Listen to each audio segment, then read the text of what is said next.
boa tarde, Renan. Bom, meu nome é Jamerson Ferreira de Oliveira, mas eu sou mais conhecido socialmente como Jaime, né, nas minhas lutas de movimento e tudo.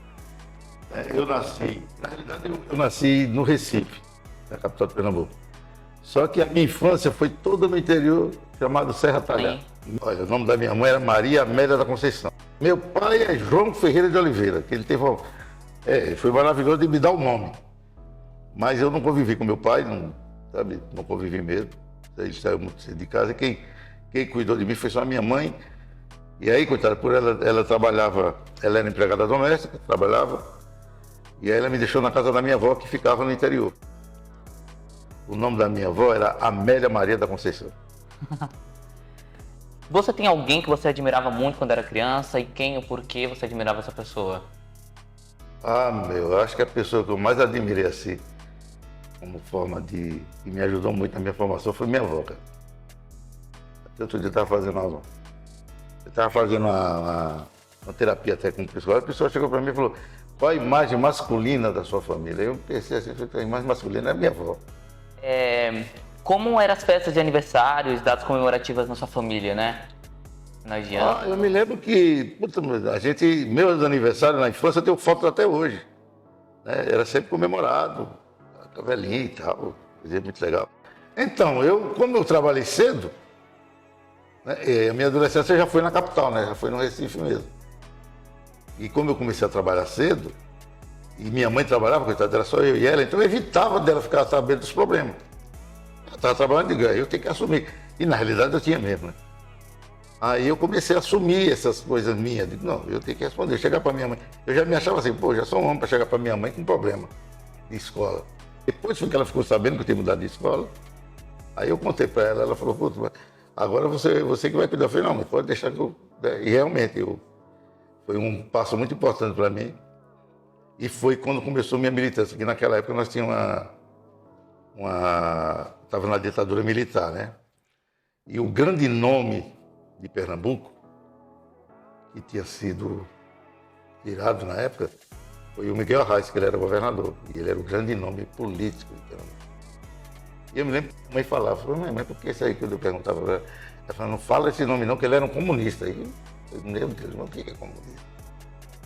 Aí tinha uns que diziam que era com medo de criancinha. Aí depois, quando eu fui entender um pouquinho, né, eu era adolescente, aí eu me lembro que a gente saía em grupo. E saía, uma data a gente saiu em grupo e passava de frente ao quartel e gritava, viva Miguel Arraes. Era uma maneira de se manifestar. Olha, uma coisa assim foi essa ação de manifestar-se politicamente, que até hoje para mim foi um marco assim importante. Né, numa fase muito nova, eu tinha o quê? Meus 14 anos, era por aí, 14, 15 anos. E também a questão cultural, quando eu comecei a receber uma questão cultural, a música me pegou muito. A minha família sempre foi um pouco musical, né? Minha tia cantava muito bem, por sinal. Tinha uma voz afinadíssima. E a filha dela, minha prima, que eu chamo minha irmã também, afinadíssima. Então, e às vezes a gente ficava cantando, né? Já na minha infância. E quando eu fui para o Recife, quando veio no final dos anos 70, veio um movimento musical muito forte de MPB, né, do rock nacional, com Raul Seixas, o nome Raul Seixas, então. E aí foi um momento muito, muito legal, né? Eu vivi assim também, nessa questão cultural. Qual era a sua profissão quando você era adolescente, né, na cidade? E o que você sonhava em ter como profissão quando fosse adulto, né? Sim, cara, mas a gente tinha umas inspirações meio loucas, porque eu cheguei, o meu trabalho lá no Recife, primeiro assim, foi de office boy. Esse boy que chamava era o mensageiro, como é que chama hoje? Ou não, mas era para empresa. Sabe? Hoje tem o pessoal do motoboy, né? Sim. Era o office boy, que eu fazia de ônibus, hoje é de moto. Né? Naquela época a gente era de ônibus mesmo. E dependendo do que ia fazer, a empresa dava o direito até do táxi. Né? Não tinha, como hoje tem o Uber e tal, e as motos. Na época não, na época era assim. Então eu saía com a passagem, eu fiz muito isso, e era andar para a cidade toda. Mas isso foi um dos primeiros trabalhos que eu fiz. Né? Eu imaginava na época, eu falava para minha mãe que eu queria ser um engenheiro e tal. né? Tinha essa visão assim, mas a gente não eu não tinha noção, né? Que a pegada era outra, né? A gente, hoje, com sorte, hoje, depois de muitas lutas nossas, hoje, eu dei sorte, hoje eu tenho meus filhos, 3 filhos que estão formados, e para mim é muito gratificante, porque eu não fiz isso, porque eu tive que ralar muito cedo e acabei, né, também mudou o foco. Como que foi essa sua vida adulta, né? Foi interessante, quando foi para mim vir para São Paulo, eu não queria vir, né? Como eu te falei, quando foi para ir para o Recife, eu não queria ir para o Recife, eu cheguei de 17 anos, e eu vi minha mãe se matando, trabalhando, cara. E eu, para não ficar parado, eu fazia muito, tinha um senhor lá na época, que ele fazia serviços com forno de padaria, ele começou a me chamar para ir com ele. E eu ia, mas era um trabalho muito. Chegou uma hora que eu falei para minha mãe queria vir, e eu fiz de tudo para não vir para São Paulo. Aí chegou uma hora que eu falei, não dá. Eu falei, mãe, vamos. E a minha vida para São Paulo é porque essa minha irmã, que é de Serra Talhada, ela estava aqui. E ela falou, vem meu filho, vem porque aqui você não tem probabilidade, aqui você arruma um emprego logo. Eu falei, nessa daí eu vou, né, pra ajudar minha mãe, não dá para ver minha mãe desse jeito não. Aí foi quando eu falei para ela que a gente vê. Só que quando chegou aqui, cara, eu não conseguia arrumar emprego também por causa da idade. Minha irmã não tinha percebido, ela achava que era fácil. Não era. E eu estava até numa área boa lá, que eu tinha trabalhado com uma drogaria e eu tinha aprendido muitas coisas, inclusive até aplicar injeção. Eu tinha um bom conhecimento, mas eu não era registrado, não tinha em carteira. Na realidade, era uma drogaria que era do patrão da minha mãe. E aí eu fui trabalhar com ele, mas era aquela coisa, né? E não tinha essa cobrança que tem hoje, né? Cheguei aqui, eu me deparei com outra dificuldade, por exemplo, arrumar outro emprego, eu não conseguia. O que é que eu fui fazer? Eu fui trabalhar de ajudante de pedreiro. Trabalhava de dia e à noite estudava de noite. Estudava na escola Presidente Kennedy, lá no Campo Limpo. E foi essa experiência que eu me deparei, porque eu comecei a ver que o Brasil era igual, em alguns sentidos, né? Esse, por exemplo, esse comigo. E aí uma vez foi quando eu estava vivendo na fase fiz em 78 mais ou menos. Foi, aí eu já tinha. Aí foi quando eu consegui o meu primeiro emprego aqui em São Paulo. Emprego mesmo de empresa. E foi quando eu vi, na época, o Lula ser preso. Começou um movimento de greve, né? E aí estourou, era o que a mídia falava, a greve do ABC. E o Lula foi preso. E aí eu começava a acompanhar aquilo lá, e eu via a luta dos trabalhadores, eu falei, caramba, né? E eu estava entrando numa empresa metalúrgica. E eu me lembro que estava na minha cama assim, aí eu vi quando os caras levaram o Lula, quando a mãe do Lula morreu, os caras levaram ele algemado para poder ir para o enterro. Eu fiquei aqui, aquilo me deu indignação, eu falei, pô, o crime do cara é lutar por direitos dele, tá algemado no enterro da mãe dele, aquilo me deu. E dali, sabe, deu aquela coisa assim de mim, esse conceito de direito mesmo, né? E aí o Lula marcou para mim nesse sentido, né? E daí eu comecei aí foi quando eu participei da primeira greve, que fez parte dessa época. Eu participei da greve quando ela chegou aqui. Que ela começou no ABC e tal, e depois ela chegou em São Paulo. E eu trabalhava na Sempre Toshiba. Então, foi outra coisa também, que eu acabei, me tirou o foco de muita coisa, porque eu acabei casando cedo, né? Me uni com a minha primeira esposa muito cedo. Eu tinha o quê? 22 anos. A gente começou a morar junto. E para um jovem, eu não aconselho, né? Mas 22 anos é muito jovem para você. Eu acabava não sendo um bom marido, porque eu queria, para mim, a minha vida não podia mudar, porque eu era jovem, eu queria tomar minha cervejinha depois do trabalho, eu queria jogar meu futebol. Eu não me via como marido, era uma coisa muito doida. A importância de um com o outro, né? E aí, mas uma coisa que a gente fez bem foi que a gente ficou 2 anos para depois vir a nossa primeira filha, né? Então, quando a minha filha nasceu, a gente já teve, por exemplo, eu era fumante na época. Então, quando a minha filha nasceu, eu já não fumei mais no nosso quarto, já evitava fumar dentro de casa. Então já foi isso, tudo é uma mudança que você vai tendo. E aí até no casamento vai dando as suas mudanças também, porque a gente vai vendo essa relação. Qual é a sua relação hoje com seus filhos, né? Eu tenho um prazer do caramba, sabe? Eu até falo para eles o seguinte, que é tanto que mesmo começando meio desse jeito, eu convivi com a minha primeira esposa há 30 anos. E temos 3 filhos. Se Eu amo tanto meus filhos, eu falo para eles isso, eu amo tanto vocês, que se eu tivesse no passado a consciência que eu tenho hoje, eu acho que só tinha nascido um. Por quê? Porque o mundo passa tanta insegurança que eu não me sinto... Pô, como é que eu vou colocar uma pessoa que eu amo num mundo inseguro desse? Sabe? É muita insegurança, insegurança de estabilidade social, insegurança da segurança pessoal. Mas e como é que é o seu cotidiano com os seus filhos? Olha, o meu trabalho hoje está sendo mais um trabalho social. Eu tô ligado a um mandato do deputado Paulo Fiorilo, né? Eu faço parte da assessoria, não diretamente na Assembleia, mas a gente tem uma relação política e eu faço parte do movimento de saúde, Movimento Popular de Saúde do Embu-Iminique. Através do movimento, eu me tornei conselheiro gestor, né?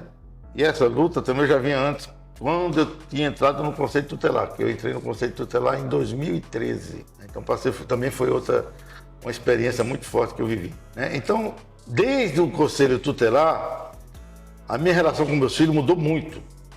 Não que ela era ruim, mas é que eu também cresci, né? Essa convivência com o Estatuto da Criança e Adolescente, vendo as questões que chegavam a mim, aquilo favoreceu muito a minha relação com meus filhos. E para eles também comigo, né? Eu me lembro que eu fazia questão para eles ir, para eles conhecer algumas coisas, eles viam no Conselho Tutelar algumas coisas, e eu conversava com eles. Então isso aproximou muito nós.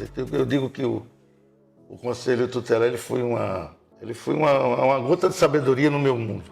Me ajudou muito nessa questão, não só a mim quanto pessoa, quanto cidadão, quanto militante, mas também como um chefe de família, como pai. Me ajudou muito. Eu entrei no Conselho Tutelar, como eu te falei, em 2013. Né? A Dilma assumiu o mandato dela em 2011. E quando eu entrei, o Conselho Tutelar era só 3 anos. Aí a Dilma foi, fez a alteração, mudou para que todos fossem 4 anos e que caísse a eleição, que até então cada município fazia a sua eleição no seu tempo, né? Era solto, cada município fazia o seu. Então a Dilma mostrou tanta importância, deu tanta importância para a questão do Estatuto da Criança e Adolescente, que ela unificou a data da eleição dos Conselhos Tutelares no Brasil inteiro. Então ficou sendo justamente, aí ela aumentou para 4 anos o mandato e que ficou sempre um ano após a eleição para presidente. Continuou sendo eleição facultativa, né? Voto facultativo, mas já deu essa coisa. Então o Brasil inteiro, ou seja, olha a visão, né? Ela deu importância tanto para que o Brasil inteiro tivesse atento com a questão do Estatuto da Criança e Adolescente. A importância que era a eleição do Conselho Tutelar, mesmo sendo voto facultativo, a importância que tinha. E passou a ter direitos que não tinha, como 13º, férias, Conselheiro Tutelar antes não tinha. Então, quer dizer, isso foi tudo no governo Dilma. Nossa, cara, uma das coisas que como é que fala, mexe muito comigo, foi quando surgiu a questão no governo Lula, primeiro, né, o negócio das cotas, que eu vi a possibilidade, que era uma coisa que como eu te falei, que eu não fiz antes, mas eu me desencantei, que era a questão de universidade. E quando eu vi, depois no aquele negócio das cotas, eu vi a facilidade que chegou para a nossa classe social. Nossa, de puta, valeu a pena esse voto, valeu a pena essa luta, valeu a pena esse período de militância, de querer esse governo, de querer um governo mais na nossa cara, né? Que com todas, lógico, o governo longe de ser um governo revolucionário, né? Não estamos falando de uma revolução, estamos falando de um processo progressista. Teve alguém que atuou do seu lado no movimento, que você leva como referência? Ah, sim, sim. Eu tenho, como referência, posso lembrar do companheiro Silvio. O contato que eu tive foi muito, muito bom. Às vezes que a gente tem alguma coisa junto. Ele contribuiu muito com esse desenvolvimento. Teve o companheiro Aldo Leite, que também faleceu num período, acho que há uns 3 anos. E também é uma pessoa que eu tive o prazer de militar no mesmo grupo que ele é uma pessoa que, quando abria a boca, você sabia que você aprendeu alguma coisa. Nunca era em vão. E o companheiro Fernando Duó, que foi da oposição metalúrgica, né? Da época com o Silvio, ele foi lá de trás com o Silvio e tudo.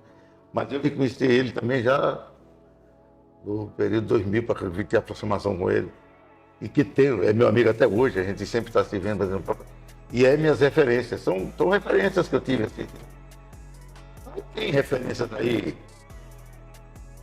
vamos dizer assim, nomes mais famosos assim, que você, como referência, como o Paulo Freire, o professor Paulo Freire, para mim é uma referência. Eu tive, a minha entrada no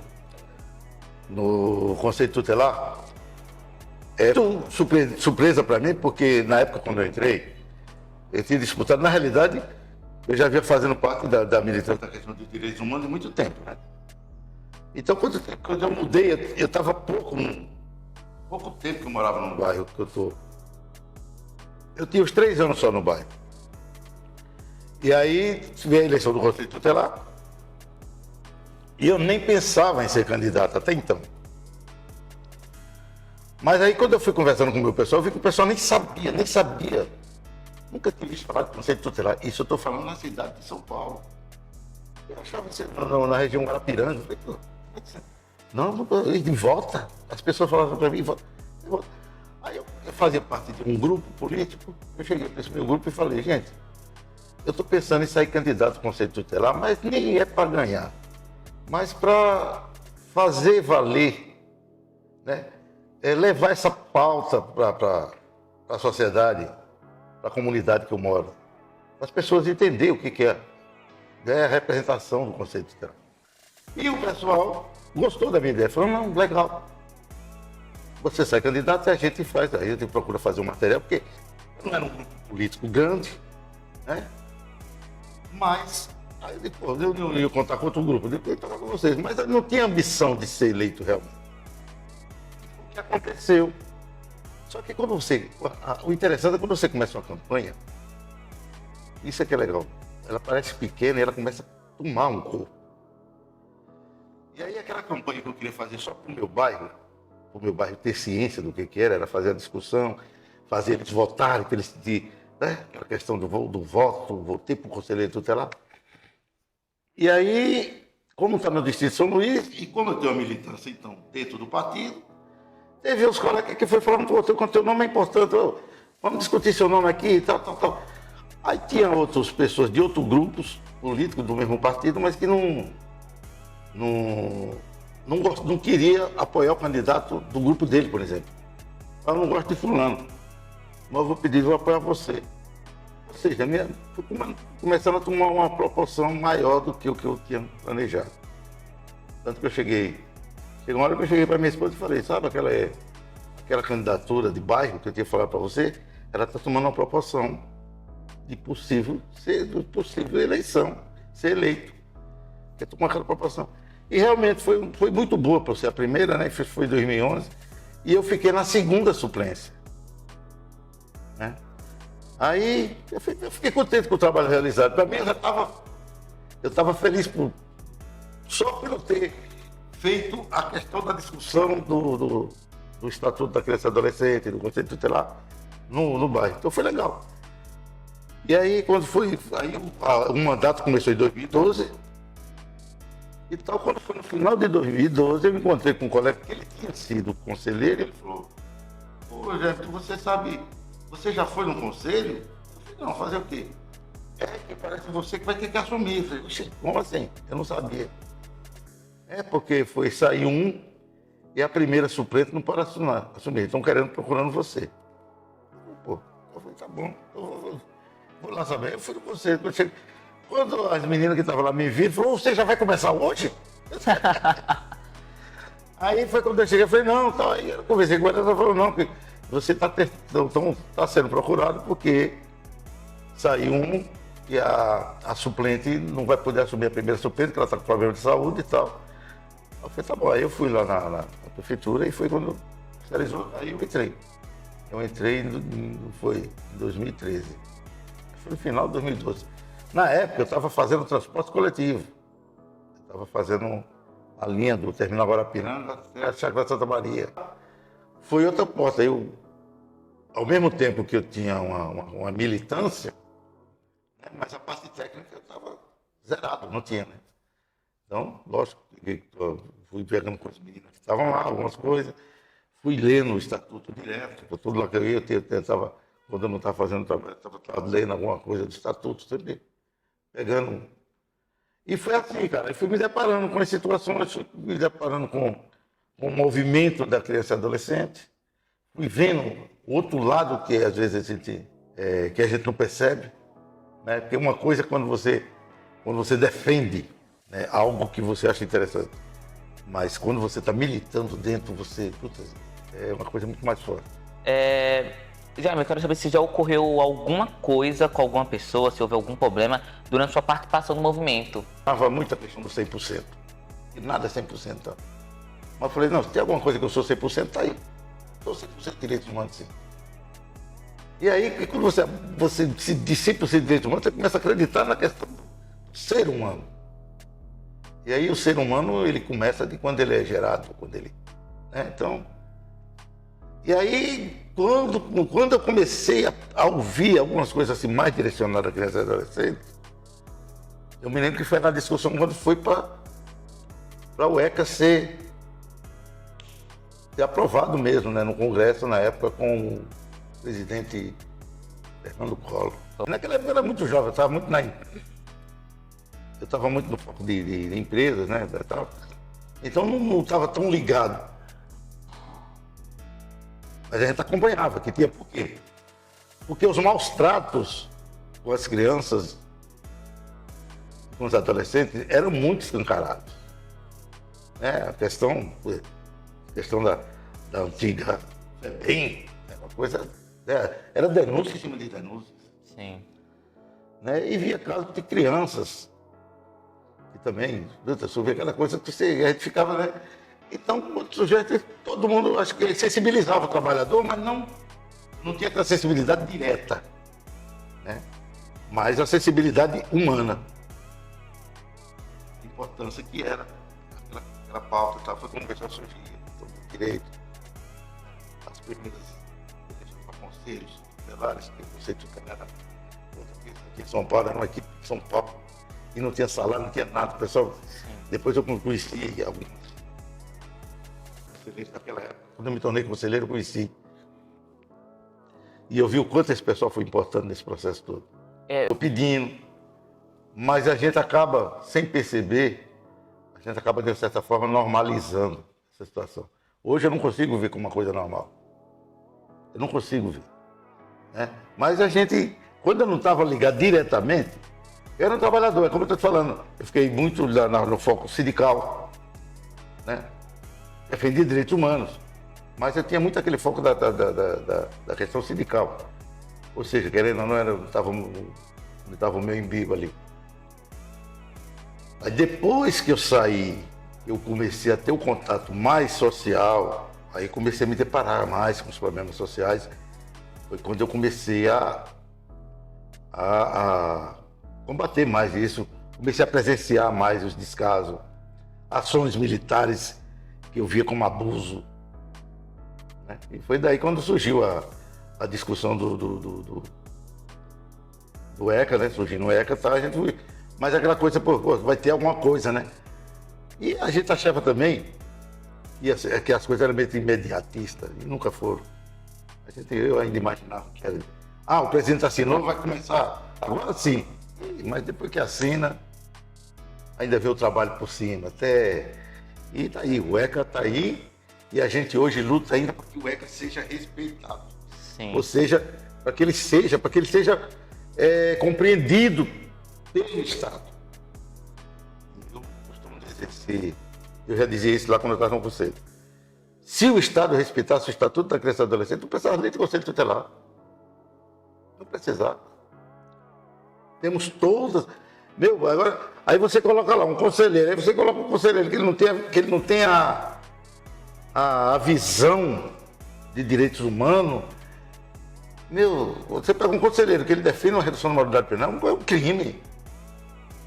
Ele nem sabe que ele é um criminoso.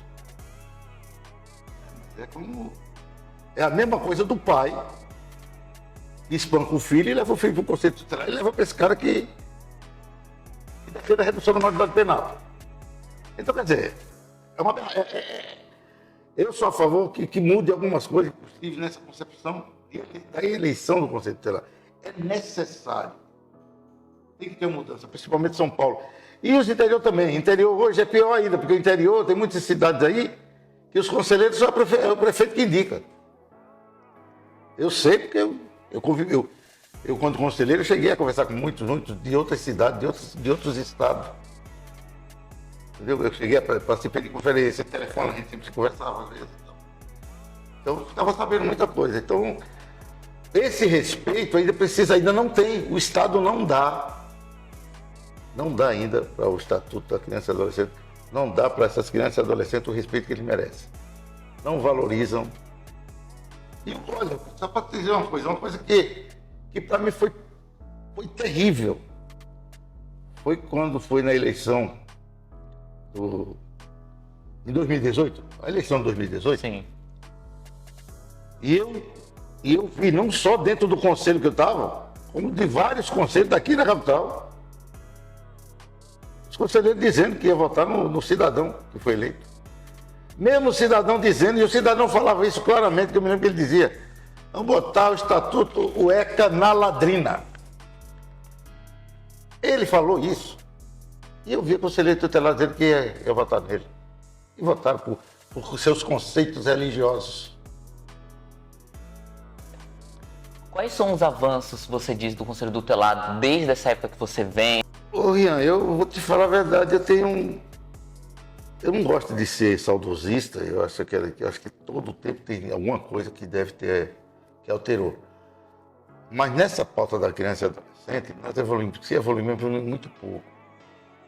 Tá? Eu acho que tivemos algumas coisas aqui que interrompeu, como por exemplo, eu sempre fui, eu não gosto de usar a palavra, sou contra, né? Mas eu não era favorável à condição do voto num grupo, como é hoje aqui, por exemplo, votar em 5 candidatos.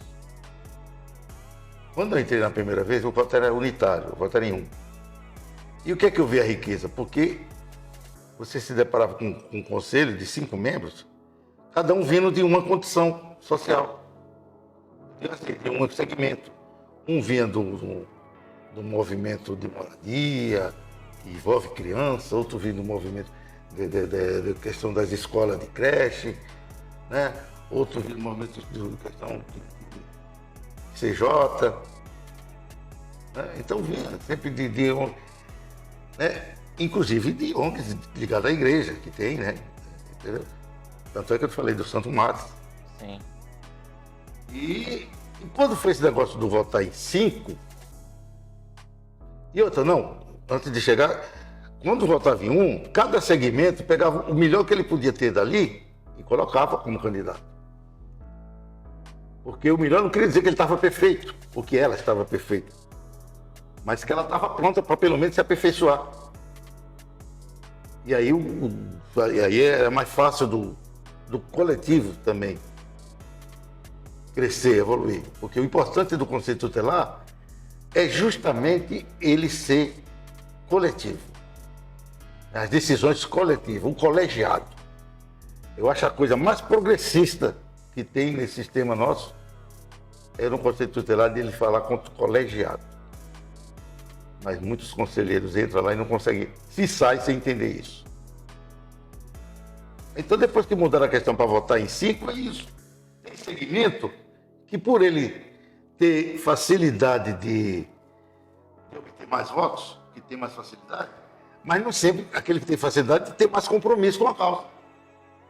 Só que aquele que tem facilidade, ele elege os 5 mais fácil. E às vezes ele não coloca pessoas também que estejam, como naquela primeira parte que eu falei, preparado para aprender. Não vou nem dizer preparado para atuar, mas preparado para aprender. Então acho que o Conselho perdeu muito essa sua identidade. Eu acho que eu vejo que o Conselho, para voltar, ele adquirir essa identidade de Conselho da luta em prol da criança e adolescente, tem que mudar esse critério do voto.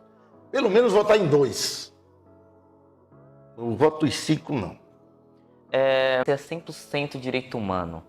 Então, fala uma mensagem que você deixaria para essa nova geração que está se apropriando sobre a importância da luta dos seus direitos. Cara, a frase que eu diria é a seguinte: sempre abrace a palavra direitos. Não sem esquecer que tem deveres, mas sempre abrace os direitos. Porque quando você cumpre seus deveres, seus direitos ninguém pode tirar. E busque informação, busque conhecimento, porque quanto mais conhecimento você tiver, com certeza mais direitos você conquista. Esse é o meu foco, sabe? Sempre joguei para a juventude. Busca conhecimento. Isso é o que eu falava para meus filhos e falo para todos. Que quanto mais conhecimento, essa é a maior riqueza que você vai ter. E quanto mais conhecimento você tiver, mais direitos fica fácil de conquistar.